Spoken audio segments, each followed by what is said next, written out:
우리 하나님 알아가는 우리 예배 오신 모든 우리 예배자들을 축복합니다. 우리 함께 하나님의 말씀 보시겠습니다. 베드로전서 1장 6절에서 9절 말씀입니다. 그러므로 너희가 이제 여러 가지 시험을 인하여 잠깐 근심하게 되지 않을 수 없었으나 오히려 크게 기뻐하도다. 너희 믿음의 시련이 불로 연단하여도 없어질 금보다 더 귀하여 예수 그리스도의 나타나실 때에 칭찬과 영광과 존귀를 얻게 하려 함이라. 예수를 너희가 보지 못하였으나 사랑하는도다. 이제도 보지 못하나 믿고 말할 수 없는 영광스러운 즐거움으로 기뻐하니 믿음의 결국 곧 영혼의 구원을 받음이라. 아멘. 오늘 우리 함께 예배를 드리고 함께 찬양을 드립니다. 우선은 이 자리에 오신 모든 우리 예배자들을 정말 축복하고요. 그리고 온라인으로 많은 분들이 예배를 드리고 있지만 좀 이제 앞으로는 좀 그런 기도가 생기더라고요. 렘넌트 운동의 영적인 구심점들, 플랫폼들 필요하지 않나. 그래서 다른 목적이 아니라 예배라는 한 가지 이유로 교회랑 지역을 넘어서서 우리 렘넌트들이 하나 돼서 함께 예배하는 그런 뜨거운 예배 문화가 또 노인과 노십을 통해서 시작되기를 원하고요. 그리고 온라인으로 예배하시는 분들도 마음에 결단하시고 직접 오십시오. 사실상 우리가 사실은 이런 영적인 자리에 출발하는 것 자체가 영적 싸움이거든요. 함께 하기를 축복합니다. 자, 오늘 금보다 귀하신 예수 그리스도라는 제목으로 짧게 말씀을 나누며 우리 기도 제목을 잡기 원하는데요. 우리의 삶에 여러 가지 시험이 있을 수 있죠. 그로 인하여 근심, 무거운 마음이 생길 수 있습니다. 저는 좀 그런 제 자신으로 인해 근심이 생길 때가 좀 많거든요. 그러니까 어떤 부분이냐, 좀 하나님 앞에서 멋있게 좀 살고 싶은데 좀 내 마음대로 안 되기도 하고, 그리고 하나님 앞에 좀 쓰임 받고 싶은데 좀 뭔가 나는 좀 별로인 것 같고, 세상은 점점 커 보이는 것 같고, 나 빼고 다 잘 되는 것 같고 잘 나가는 것 같기도 하고, 어떨 때는 하나님의 말씀은 알겠는데 사람의 말이 훨씬 더 크게 들리기도 하고, 그리고 이상하게 내 삶에 왜 이런, 나에게만 이런 일이 생기지? 라는 갈등이 들기도 하고, 뭔가 하나님의 계획이 내 삶을 이끈다기보다는 환경에 의해 내 삶이 움직여지는 것 같다라는 생각이 들 때도 있고, 뭐 이런저런 상황들로 인해 내 자신으로 인해 시험도 들고, 그로 인해 마음에 여러 가지 낙심할 때가 좀 많은 것 같아요.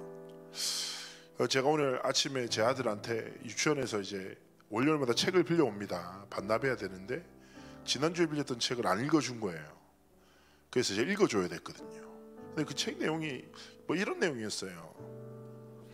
이제 남매가 있는데 첫째 아들이 뭐 야구를 하다가 유리창을 깨버린 거예요. 그래서 아빠가 누가 깼어? 이러니까 애가 놀래가지고 자기 동생이 깼다고 거짓말한 거죠. 그때부터 이 책 제목이 거짓말이 된 코끼리인가 코끼리가 된 거짓말인가 이래요. 기억이 안 나.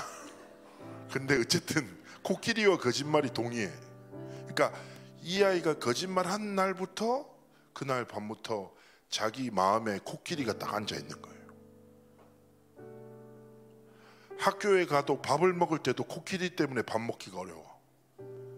운동할 때도 코끼리 때문에 너무 힘이 든 거예요, 얘가.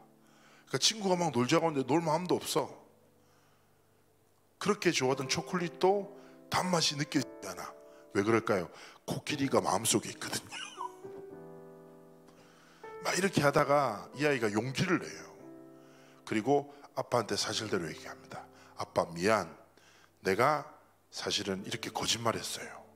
근데 이 아이가 그렇게 아빠한테 신앙 고백하는 순간 코끼리가 사라져버리는 거예요.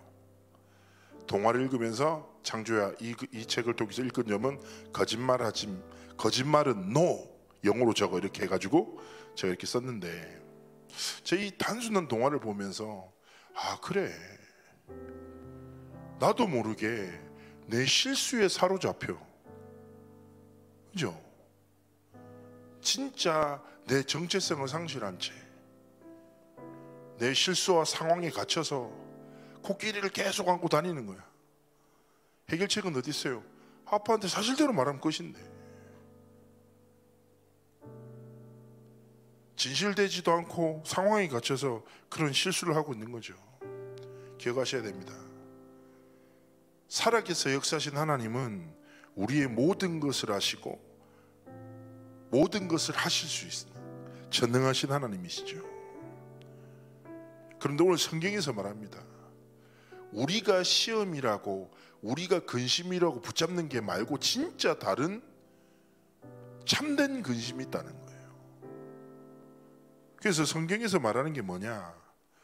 우리가 반드시 넘어서야 될 그 시험과 우리가 가져야 될 거룩한 근심을 오늘 성경에서 믿음의 시련이란 단어로 표현해요. 믿음의 시련. 자, 무슨 말일까요? 여러분, 우리의 삶에 올가매고 있는 거 말고 하나님이 우리의 삶을 사로잡아 이끄시기 원하는 참된 시험과 참된 근심이 있다는 거예요. 즉, 내 눈앞의 것에 매여 살아갈 것이 아니라 눈앞에 모든 것을 지으시고 다스리시고 함께 하시는 하나님의 진짜 뜻과 계획과 소원이 있는 거예요. 그러면서 뭐라고 하냐? 우리의 믿음의 시련, 우리가 믿음을 빼앗기면 안 되는 이유가 뭐라고요? 어떻게 보면 변치 않는 금을 위해, 물질과 세상을 위해서 세상은 살아가지만 오늘 성경에서 뭐라고 합니까? 다른 것이 아니라요, 금보다 더 귀하여 예수 그리스도께서 나타나실 때 우리의 삶을 칭찬하시고 우리의 삶을 통해서 영광을 나타내시고 우리의 삶을 존귀케 하신다. 즉 무슨 말일까요? 세상과 사람 앞에서의 나가 아니라 하나님 앞에서의 나가 전부라는 거예요. 하나님이 내 눈앞의 것에 사로잡히지 않고 하나님의 진짜 언약에 사로잡혀서 거룩한 근심을 가지기 원하시는 거예요. 어떻게 보면 내가 칭찬받고 인정받는 거 중요하죠.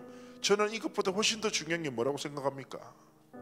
저는 하나님이 영광 받으시는 것, 내가 세상과 사람 앞에서 인정받는 것보다 훨씬 더 중요한 게 뭐라고요? 하나님이 내 삶을 인정하시고 칭찬하시는 것, 그것이 가장 중요한 가치라고 생각합니다.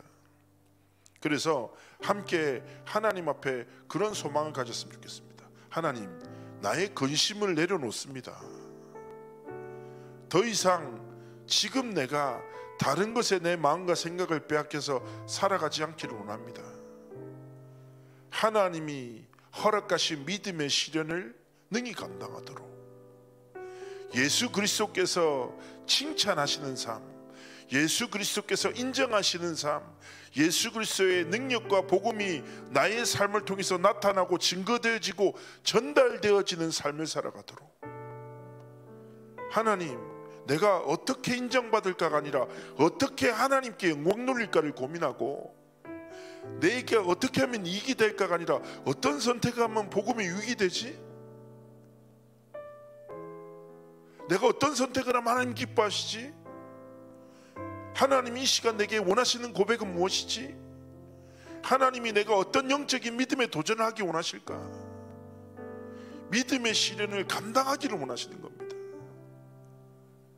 세상에서 가장 아름다운 근심이 어떤 근심일까요? 제가 전에 한번 말씀드렸잖아요.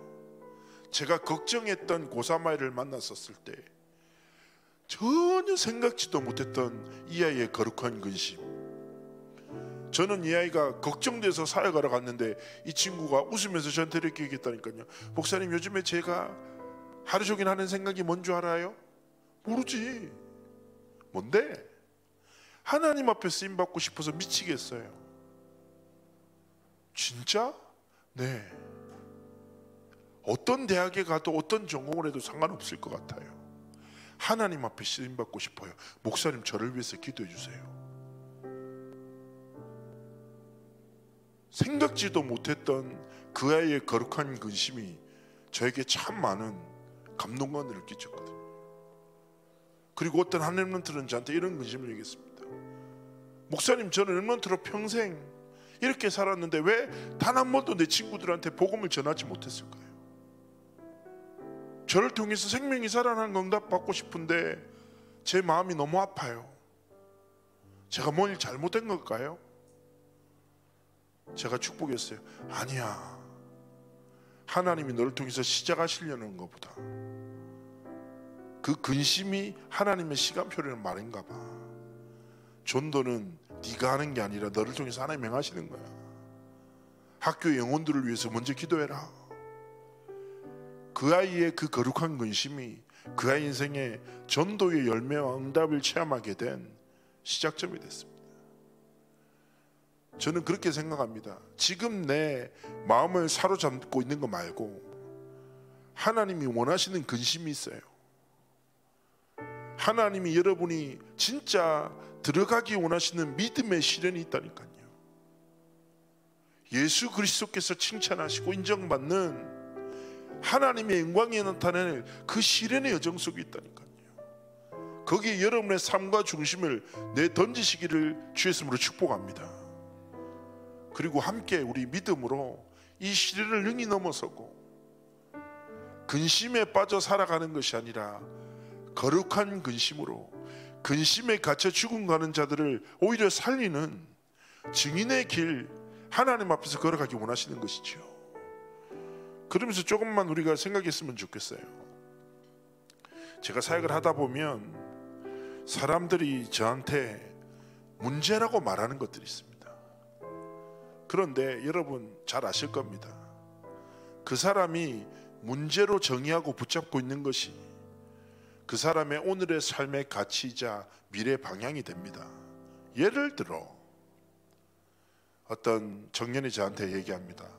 목사님, 저에게는 돈이 필요합니다. 경제가 제게 너무 중요해요. 이게 시급하게 해결될 문제입니다. 돈을 문제로 정의하면 사람의 삶은 어디를 향해 흘러갑니까? 돈을 위해 살아가게 돼요. 제 친구 중에, 제가 전도했던 친구 중에 이 친구가 별명이 멍게가 있어요. 얼굴이 빨갛고 여드름이 많이 났거든요. 근데 이 친구가 이상하게 옛날부터 이쁜 여자를 만나야 되겠다는 거예요. 자기는 진짜 고등학교 때 친구인데, 근데 얘는 멍게라니까요. 그래서 내가 멍게야, 에? 저보고 한우라고 걔가 얘기했고, 한우와 멍게 이렇게 서로 대단하는데, 근데 멍게야, 거울을 좀 봐라. 우리는 안 됐다. 하나님 이번 세계는 막으셨다. 이쁜 여자를 만날 생각하지 말고 하나님 원하시는 사람이 되지 않겠냐. 고등학교 때 전도에서 같이 이제 기독교에서 이제 교회도 같이 다니고 했던 친구를, 아니라는 거예요. 자기는 무조건 이쁜 여자를 만날 거라는 거예요. 그래가지고 진짜 그렇게 인생이 흘러가더라고요. 얘는 사람을 만날 때도 아무 다른 데 관심 없어요. 이쁜 여자를 위해서 이쁜 여자의 마음을 얻기 위해서 모든 걸 다 해요. 근데 어느 날 자기 여자친구라고 데리고 왔는데 진짜 예뻐. 하나님 너무하신 거 아닙니까? 하나님 왜 이런 시를 주십니까? 근데 진짜 만났는데 나는 얘가 얘를 왜 좋아하지? 의심이 계속 생기는 거예요. 내가 멍게랑 너무 친해서 그렇지. 어쨌든 근데 너무 안타깝게도 그 여자분께서 사기꾼이십니다. 제 멍게 3천만 원을 뺏어가셨거든요. 사랑한다, 근데 병을 치료해야 된다. 근데 그런 드라마에서도 한 번씩 볼 법한 그 레파토리에 제 친구가 눈물로 쏟아내면서 멍게가 3천만 원을 줬습니다. 그리고 그 자매분은 사라졌죠. 저는 그때 멍게의 눈물을 잊지 못합니다. 정말 애통한 심령. 뭔가 어떤 느낌이었냐면 정말 사단의 올무에 사로잡혀서, 그러니까 사단이 그렇잖아요. 달콤한 것들을 주면서 가장 인생이 중요한 걸 뺏어가는 거예요. 그래서 제가 그렇게 얘기했어요. 야, 멍게야, 네가 겪은 일은 너무 가슴이 아픈데 네가 하나님의 자녀 아니냐. 하나님이 이 사건을 통해서 네 인생의 근본과 근원을 치유하시기 원하는 것 같다. 너는 상처에 사로잡혀 잘못된 삶의 가치를 붙잡지 않았냐. 이쁜 여자 좋지. 근데 이쁜 여자를 만나는 것이 인생의 목적이 된다, 이쁜 여자가 아니면 안 된다 라는 것 자체가 하나님이 보시기에는 난 잘못된 것 같다. 그러면 이 시련을 통해서 하나님이 네게 원하시는 게 뭐라고 생각하냐? 복음에 집중하자. 그러면서 새롭게 믿음의 시작을 하기도 했습니다. 자, 우리는 자칫해 버리면 문제 아닌 것을 내 삶의 문제로 붙잡고 한 번뿐인 인생을 그 문제를 해결하고자 몸부림치면서 살아가요. 해결이 안 된다니까요. 그래서 이게 있잖아요, 거룩한 근심과 마찬가지입니다. 내 문제가 아니라 하나님이 문제라고 생각하는 것에 내 삶의 가치와 시선과 중심이 있기를 원하십니다. 그게 무엇입니까? 단순합니다. 세상에는요, 창세기 3장, 6장, 11장을 절대 가치로 붙잡고 금을 위해서 모든 것을 행하는 수많은 사람이 있습니다. 나와 물질과 성공을 위해서라면 모든 것을 양보할 수 있고 모든 것을 걸고 모든 사람과 하나 돼서 갈 수 있는 수많은 사람이 있어요. 근데 누가 없어요? 사도행전 1장 1절 3절 8절을 머리로 아는 것이 아니라 생을 들여 이것을 나타내고 증가하는, 즉 예수 그리스도의 복음을 위하여, 하나님의 나라를 위하여 성령 충만함의 권능을 입어 이 땅을 살아가고 삶을 지켜내는 사람이 없어요. 이 땅에 필요한 게 다른 것이 아니구나, 예수 그리스도의 복음만이 필요하구나, 모든 현장이 사단의 권세에 사로잡혀 있구나, 하나님의 나라가 임해야 하는구나, 이것은 내가 할 수 없구나, 하나님의 성령 충만함의 권능이 아니면 안 되구나, 이게 이 시대의 문제구나. 이 시대에는 그리스도의 복음이 필요하고 모든 곳에는 하나님의 나라가 임해야 하고 모든 분야에는 성령의 충만함에 권능을 입어 이 현장을 살리는 그 사람이 필요하구나. 여기에 딱 무릎 꿇고 하나님 앞에, 하나님, 나는 이 문제를, 하나님 떠난 문제에 대한 답을 오직 예수 그리스도, 오직 하나님 나라, 오직 성령 충만함에 복음의 결론 나고 복음을 통해서 문제를 해결하는 믿음의 시련을 능히 이겨내어 하나님께 칭찬받고 하나님이 존귀케 하시고 하나님이 영광 받으시는 삶과 길을 걸어가기 원합니다. 그렇게 믿음으로 결단하고 하나님 앞에 여정을 걸어가기 원하십니다. 그리고 더욱 중요한 것은 무엇일까요?